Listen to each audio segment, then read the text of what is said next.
उसे मुंह मांगा इनाम दिया जाएगा या फिर आधा राज्य दिया जाएगा। अब जब इस बात को नगर में फैला दिया गया कि एक हार के बदले में आधा राज्य मिलने वाला है, तो राज्य में सभी लोगों में ऐसे होड़ मची उस हार को ढूंढने की कि पूछो मत। हर कोई उसी हार के पीछे लगा हुआ है। तो वो हार जो जिस पेड़ की डाली पे लटका था, उस पेड़ के नीचे गांव का बाहर जो नगर था, उस नगर का नाला बह रहा था। उस नाले में गंदा पानी, गांव का पूरा हुआ पानी बह रहा था। और उस पानी के अंदर एक आदमी, मतलब उस राज्य का जो मंत्री था, वो जा रहा था और उसने देखा कि उस पानी में उस हार की छवि उसको नजर आई। तो उसे लगा कि यार इस गटर में गिर गया है, इस नाली में गिर गया है। और उसने जैसे भी देखा कि सबसे पहले ये हार मुझे मिल जाना चाहिए, और इस उद्देश्य को लेकर उसने उस नाले में छलांग लगा दी उस हार को ढूंढने के लिए। लेकिन जैसे वो हार को पकड़ने के लिए जाता तो उसकी छवि दूर हो जाती और उसे लगता कि हार गायब हो गया। उसे देखते हुए और लोग आए, पूछने लगे क्या हुआ। उसे कहा कि वो रानी का हार यही है। जैसे लोग वहां नजर लगाते तो सबको हार नजर आता, और जब उस हार के पीछे कूदने लगे उस गंदे नाली के गटर में, हर कोई उस हार को ढूंढने के लिए चपक लगाता, लेकिन हार वहां से गायब हो जाता। ऐसे करते करते सारे नगर के लोग वहां आकर कूदने लगे, एक के पीछे एक। इस तरह से सारा नगर वहां पागल हो गया। राजा को ये बात पता चली तो राजा ने सोचा कि चलो मैं देख लेता हूँ, और अगर वो हार मुझे मिल जाए तो मेरी शर्त के मुताबिक मेरा राज्य किसी को देना नहीं पड़ेगा और मेरा राज्य मेरे पास रह जाएगा। राजा भी जब वहां आया, उसने भी देखा कि वो हार चमक रहा है लेकिन किसी के हाथ नहीं लग रहा है। राजा ने भी कुछ आग देखना था, उस गटर में, उस नाली में छलांग लगा दी। अब सब उस गटर में एक दूसरे के ऊपर चपक रहे उस हार की छवि के पीछे, लेकिन कोई ऊपर देखने के लिए तैयार नहीं कि हार आके मैंने कहा। तो वहां से एक संत गुजर रहे थे, उन्होंने देखा और वहां लोगों से पूछा कि भाई ये क्या हो रहा है। इस नाली में हर कोई यहाँ कूदे जा रहा है, कोई बात है, कोई मौत है, जो हर कोई राज्य का आदमी यहाँ आ रहा है, कूद रहा है, यहाँ तक कि राजा भी यहाँ कूद गया।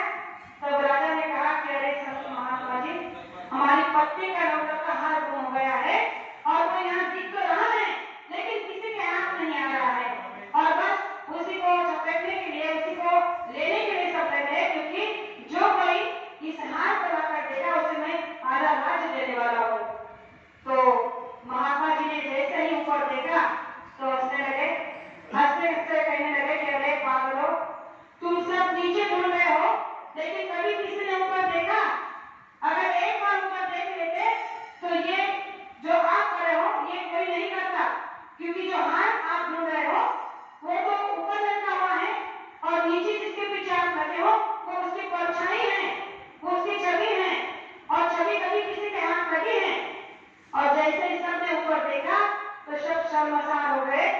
तब उस महात्मा जी ने राजा सहित सारी प्रजा को बहुत ही एक सटीक और सुंदर बात समझाई और कहा कि तुम इस छवि के पीछे जो संसारिक सुख है, एक गहना है, एक अलंकार का आभूषण है, जो केवल कांच का टुकड़ा है, उसके पीछे इसलिए लगे ताकि तुम्हें आधा राज्य मिल जाए। अरे कभी आधा राज्य मिलने के बाद भी तुम्हें वो परम सुख नहीं मिल पाता जिसके लिए तुम्हें दौड़ना चाहिए था।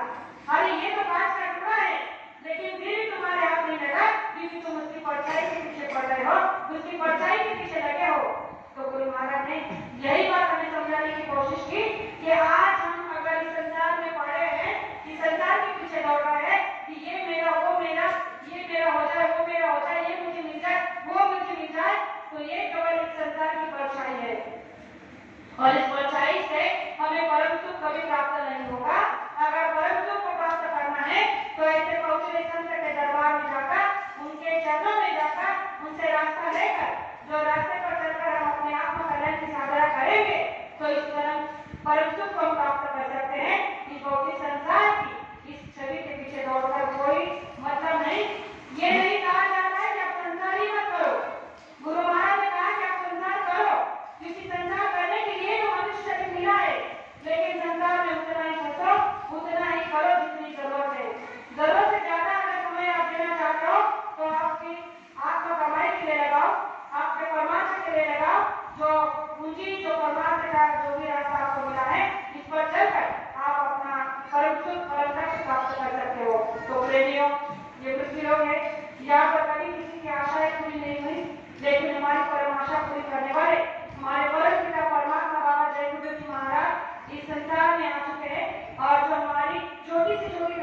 मनोकामना तक पूरी कर रहे हैं, लेकिन उनका आदेश का पालन करना हमारी एक बहुत बड़ी जिम्मेदारी है, जिसे इस सज्जन में गुरु भक्ति कहलाते हैं।